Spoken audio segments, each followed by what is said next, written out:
everybody. We have a game with the black pieces against Sam Le, rated 12. How could he be provisional if he joined 5 years ago? Anyway, he's 1223 with a question mark, and we'll get a Caro Kann on the board. Caro Kann advance. So let's develop a piece and influence the center. Get the bishop outside of our pawn chain.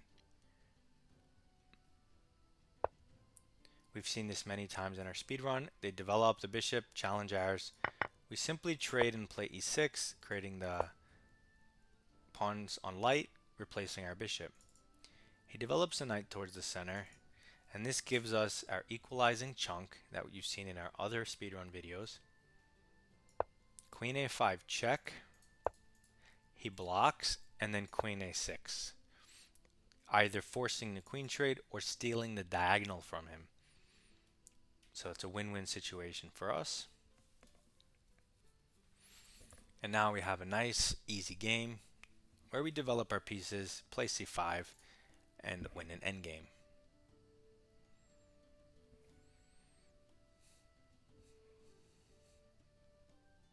Most people don't expect this move. They always expect a queen retreat on the dark diagonal. You rarely ever see queen a6 ideas, but it exists here. So he gives up the diagonal, but now he can't castle, see? So that's super annoying for him. And we get to go. So let's develop a minor piece and threaten c5, because when he takes, we could take with the bishop, which is tempo on the queen.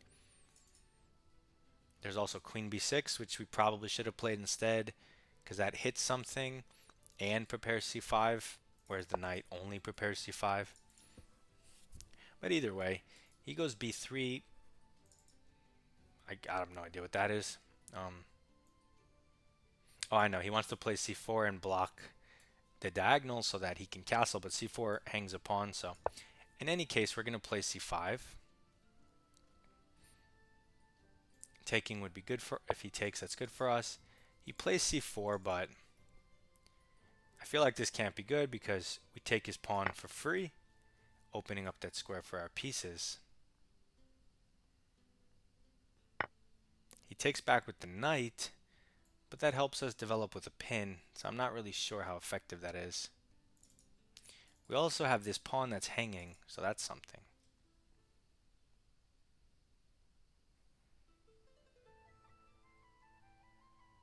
I'm going to take the free pawn. Otherwise, he's going to take ours, so we don't have a convenient way to recapture with a piece or something. We would have to take e takes f, which you kind of want to leave this pawn here. If he takes back, the pawn hangs. He could castle while this is blocking everything, but okay, so he pushes past. Super weird.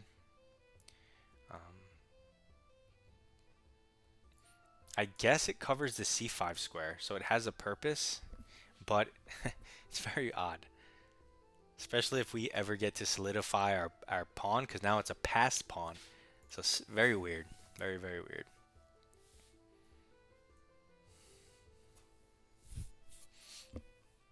Okay, well,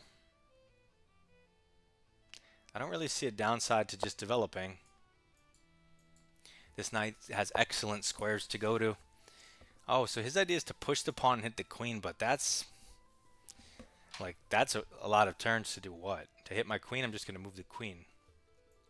I'm going to go here, and then what was the point? That was weird. Our position's awesome. We're up a pawn. We're going to hit the queen and centralize. Okay, so he develops a knight with a threat on the pawn.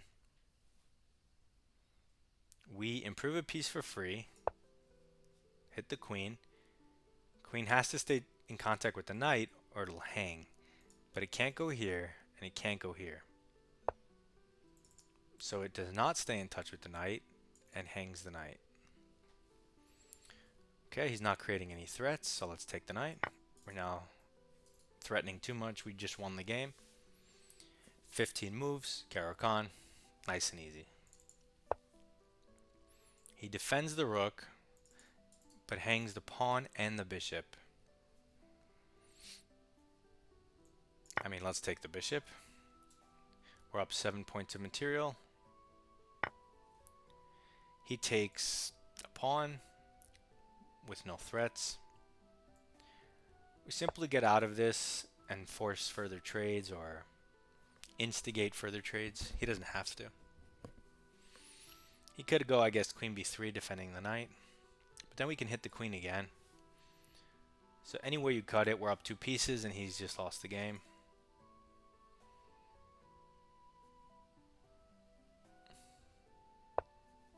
Okay, he avoids the trade by going here.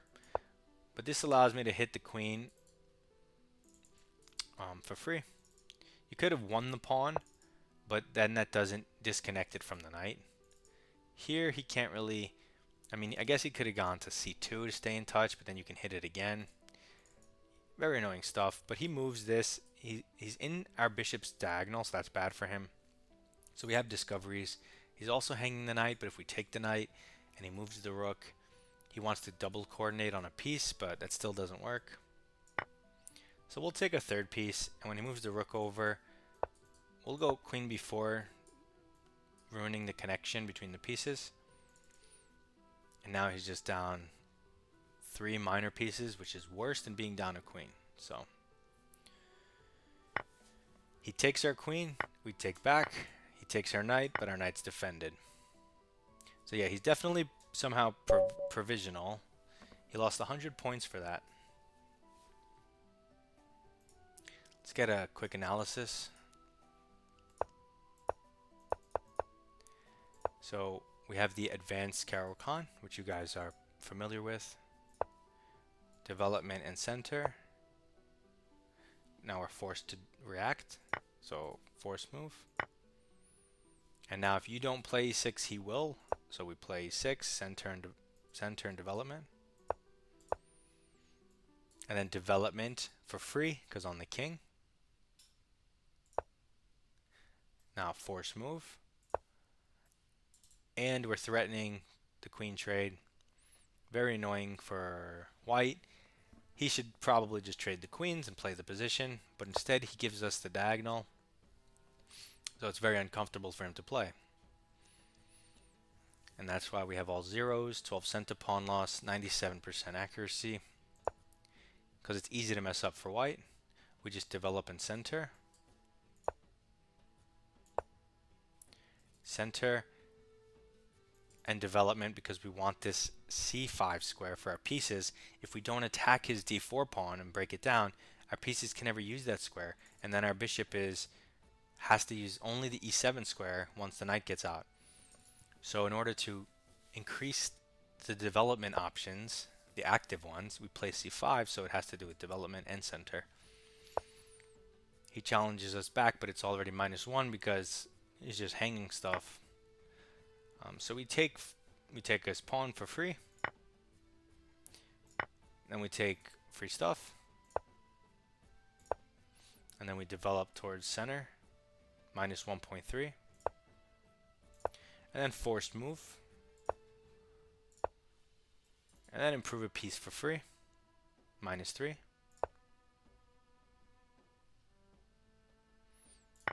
Free stuff, -7. Free stuff, force move. Improve a piece for free, same themes. Free stuff. And now force move, because he's going to win the knight. He's going to get 2 pieces for a rook if we don't go here and block the connection. So force move, force move, force move and free stuff, -10. That's the game.